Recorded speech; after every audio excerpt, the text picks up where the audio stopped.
So we got a nice big stack now. Devil's low.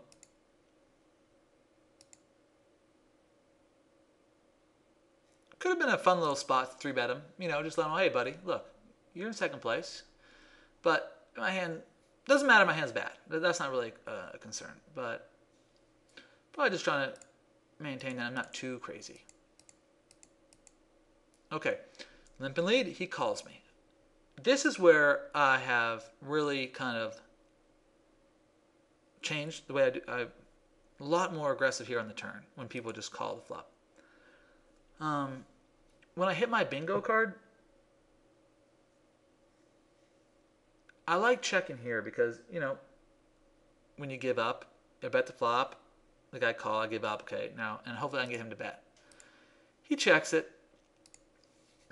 Flush gets there. Again, I'm not a big fan of the way I bet out because if he has nothing, he's just going to fold. If he has a flush and he raises me and I call, I lose a lot more money than if I just would have checked and called, you know, 10,000. If I bet 10,000, he raises it to 30,000. Now I've lost an extra 20,000. I didn't have to.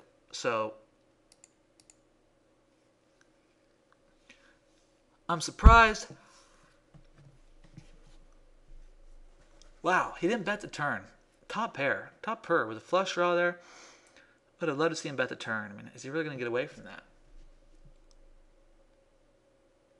That's bad luck. I like the way, I mean, if I had nothing, I would probably check the turn and he'd bet. That was a tough one. Middle min raise, take it down. Okay, so here, I just call with the ace-5. Definitely could 3-bet, and if I would, what would I 3-bet? How big would my 3-bet be? Ask yourself,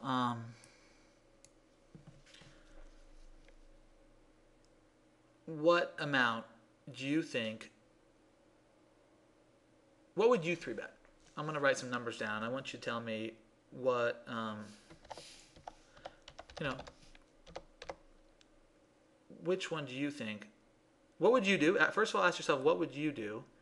And what do you think I would do?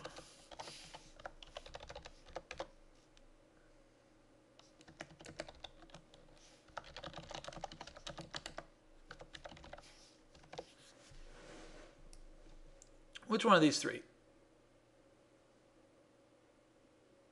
He makes it 12,000. Would you make it 26,000, 36,000, or all in?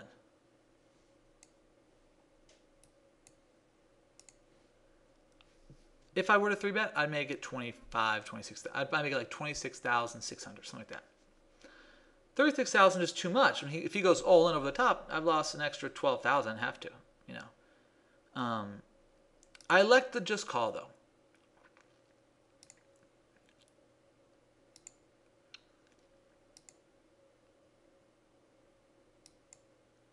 So he makes this continuation bet that I think he's going to make every single time. And I'm just going to, you know, apply the heat a little bit.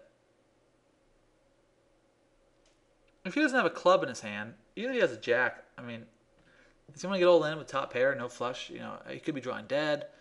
If he doesn't have a jack or he doesn't have any club, like, you know, he has to say it's ace, king of hearts. I mean, he's just going to have to lay it down, right? So, it's a nice flop for me to just put a little check raise in there. I call a pre-flop, which has to scare him a little bit as well. I'm not a big fan of playing hands out of position, but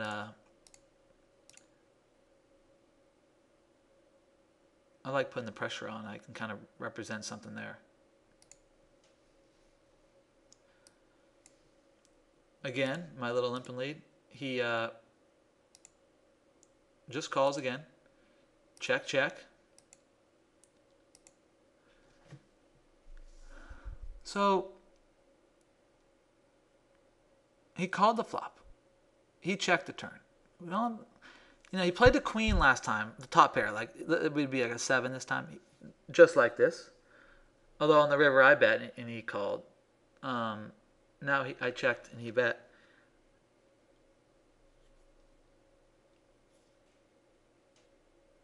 obviously he could have a straight. He could have.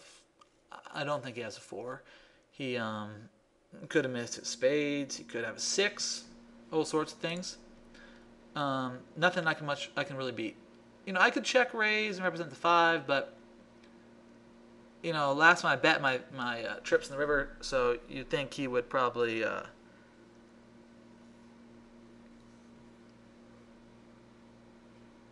have a hard time believing that I had a 5 if I were to check raise him. King Jack, I raise it, and he shoves all in. And, I'm going to let him take it down. There's my walk. And there's a shove. Again, with this guy, especially this guy with 200,000, I can't be calling the guy too light there. Now we got a 3-way pot. I hit my ace. I mean, I'm not really putting these guys on an ace because they're going to raise pre-flop. If they had an ace, they're going to re-raise me. They're not just going to flat call. I decided to flat call here because it looks like I have a draw. It hides my hand. I could raise 2 and represent a draw, maybe get him to put it all on like a 7 or something, but I just give him the chance to just kind of spew chips or give chips away if he has nothing, because he might think I have nothing and he can bet me off my hand. And I make a little bet here, 33,000. If the guy check raises me all in, I'm probably gonna have to lay it down.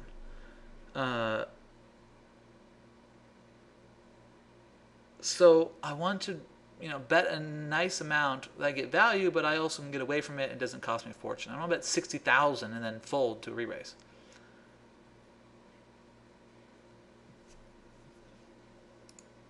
And it calls me. So at this point, I'm really putting him on a draw. The only card that's like, I just realized that it gave me 2 pair, but that card is great anyway. Like only 4 or 5. Does that card really help? I'm putting him on like ace 8-9 for an open ender, maybe a flush draw. Maybe like queen 10 of spades would be a great hand because he might call, like not thinking that I have the ace. Now, I checked here because 4 or 5 is a possibility, and because what can he really call me with? Like, is he gonna call me with queen jack if I bet 100,000? No, no, he's not. So there was nothing I really thought to myself that this guy can call me with. Did I think he has 6-7? No. If he had 6-7, he would have. There would have been some action on the turn. And he, you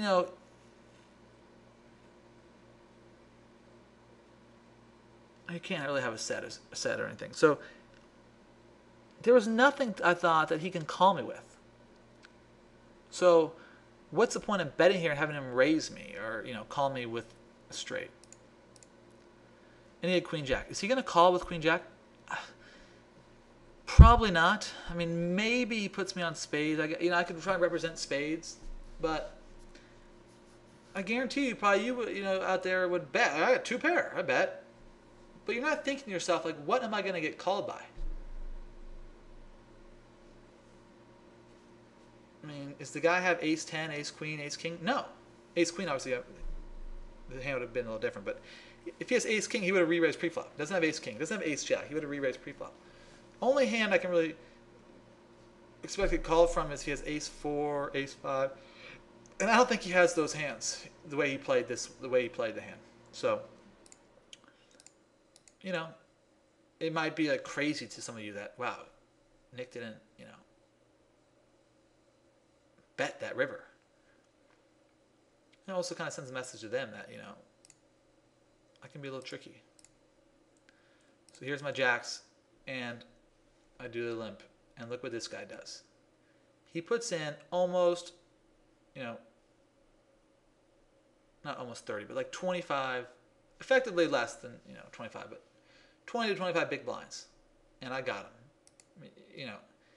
He's not making that play with aces, kings, and queens. He's doing it with like small pairs, like 7s, 6s, 5s, and maybe some, suited aces. Ace 5 suited, ace 7, ace 10 suited. So you just gotta love that. And now we get heads up, and we got a big chip lead, and this is nice for the crown with a 700,000 to 10 to 1, 10 times as many chips as this guy has.